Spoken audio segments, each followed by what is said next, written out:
Assalamualaikum warahmatullahi wabarakatuh. Saya Wahyuni Putri Burhanuddin dengan NIM 20040303104 perwakilan dari kelompok 2 mahasiswi jurusan Manajemen Bisnis Syariah 2D Fakultas Ekonomi dan Bisnis Islam Institut Agama Islam Negeri Palopo. Sebelumnya saya akan memperkenalkan teman-teman kelompok saya, yaitu Rahma Aziz dengan NIM 20040301114 dan Muhammad Nuzul Zahid dengan NIM 20040300094. Selanjutnya saya akan menjelaskan materi tentang manfaat penulisan karya ilmiah, mata kuliah teknik penulisan karya ilmiah yang diberikan oleh Ibu Nurul Hairani Abdu, SPD, MPD. Selanjutnya, sebelum kita melangkah lebih lanjut, kita harus mengetahui apa karya ilmiah itu. Pengertian karya ilmiah. Karya ilmiah adalah hasil pemikiran ilmiah seorang ilmuwan yang berupa hasil pengembangan yang ingin mengembangkan ilmu pengetahuan, teknologi, dan seni yang diperoleh melalui kepustakaan, kumpulan pengalaman, penelitian, dan pengetahuan orang lain sebelumnya. Secara umum, suatu karya ilmiah dapat diartikan sebagai suatu hasil karya yang dipandang memiliki kadar ilmiah tertentu serta dapat dipertanggungjawabkan dalam bentuk karangan atau tulisan ilmiah. Dapat pula disampaikan secara lisan dalam bentuk pidato atau orasi ilmiah dan dapat melalui suatu proses bentuk demonstrasi. Selanjutnya yaitu manfaat penulisan karya ilmiah. Penulisan karya ilmiah memberikan manfaat yang sangat besar sekali, baik bagi penulis maupun masyarakat pada umumnya. Yang pertama yaitu manfaat bagi penulis. Penulis dapat terlatih mengembangkan keterampilan membaca yang efektif. Maksudnya yaitu sebelum menulis karya ilmiah, ia mesti membaca dahulu perpustakaan yang ada relevansinya dengan topik yang hendak dibahas. Yang kedua yaitu penulis dapat terlatih menggabungkan hasil bacaan dari suatu sumber. Yang ketiga yaitu penulis dapat berkenalan dengan kegiatan kepustakaan seperti mencari bahan bacaan dalam katalog pengarang atau katalog judul buku. Yang keempat yaitu penulis dapat memperoleh kepuasan intelektual. Dan yang kelima yaitu membentuk budaya akademik di pendidikan perkuliahan baik pada mahasiswa, dosen, dan staf lainnya. Yang kedua yaitu manfaat bagi pembaca. Yang pertama, pembaca dapat mengetahui dan memahami konsep dasar penulisan karya ilmiah. Yang kedua yaitu pembaca dapat mengetahui dan memahami naskah ilmiah, jenis-jenis, ciri-ciri, serta syarat-syaratnya. Dan yang ketiga yaitu pembaca dapat mengetahui dan memahami mengimplementasikan teori, konsep, dan langkah-langkah dalam penulisan karya ilmiah. Yang ketiga yaitu manfaat bagi mahasiswa. Yang pertama yaitu mahasiswa dapat mengetahui, memahami konsep dasar penulisan karya ilmiah. Yang kedua yaitu mahasiswa dapat mengetahui dan memahami naskah ilmiah, jenis-jenis, dan ciri-ciri serta syarat-syarat dalam penulisan karya ilmiah.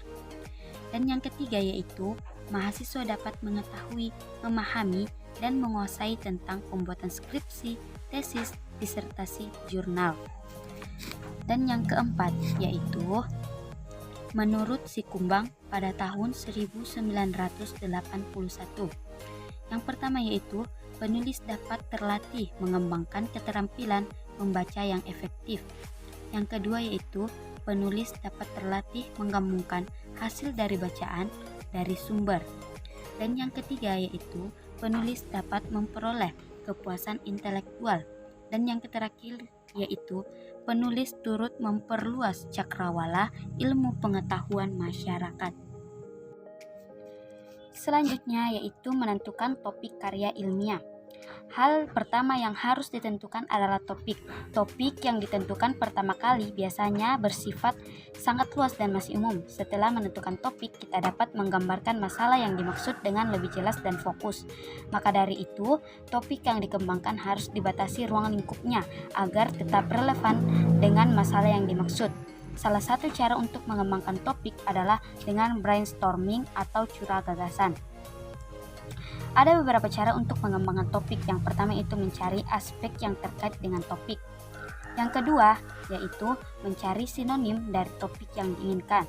Yang ketiga, mencari arti yang berhubungan dengan topik. Yang keempat, mencari arti yang lebih luas, yang lebih sempit dari topik. Dan yang terakhir yaitu mencari perubahan kata dasar. Selanjutnya yaitu menentukan masalah dan pembatasan masalah. Yang pertama yaitu identifikasi masalah. Identifikasi masalah adalah proses dan hasil pengenalan masalah atau inventarisasi masalah. Yang kedua yaitu batasan masalah. Batasan masalah adalah ruang lingkup masalah atau upaya membatasi ruang lingkup masalah yang terlalu luas sehingga penelitian itu lebih fokus untuk dilakukan.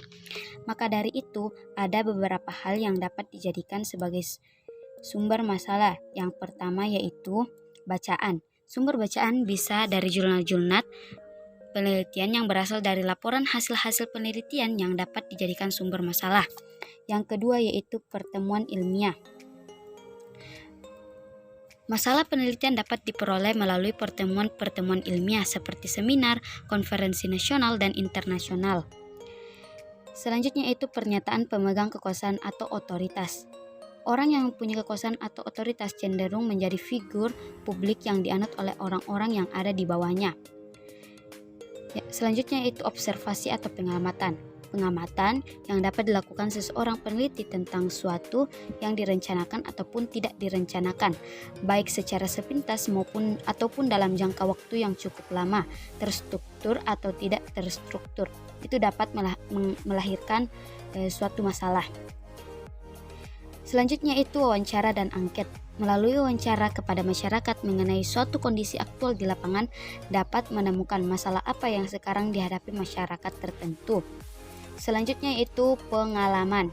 Pengalaman dapat diartikan sebagai guru yang paling baik, tetapi tidak semua pengalaman yang dimiliki seorang atau peneliti itu selalu positif, tapi kadang-kadang sebaliknya. Dan yang terakhir yaitu intuisi. Secara intuitif, manusia dapat melahirkan suatu masalah. Masalah penelitian tersebut muncul dalam pemikiran manusia pada saat-saat tidak direncanakan. Selanjutnya yaitu menentukan judul karya ilmiah. Banyak orang yang pemula dalam menulis karya ilmiah ini bingung mencari-cari judul yang tepat. Judul yang dibuat oleh pemula biasanya cenderung singkat dan kurang mencakup isi penelitiannya. Oleh karena itu, ada pun cara membuat judul karya ilmiah yang baik dan benar dengan memperhatikan seperti di bawah ini. Yang pertama yaitu menentukan tema judul. Menentukan tema judul, misalnya dalam bidang pendidikan, teknologi, kesehatan, pertanian, dan lain-lain. Yang kedua yaitu menentukan objek yang akan diteliti.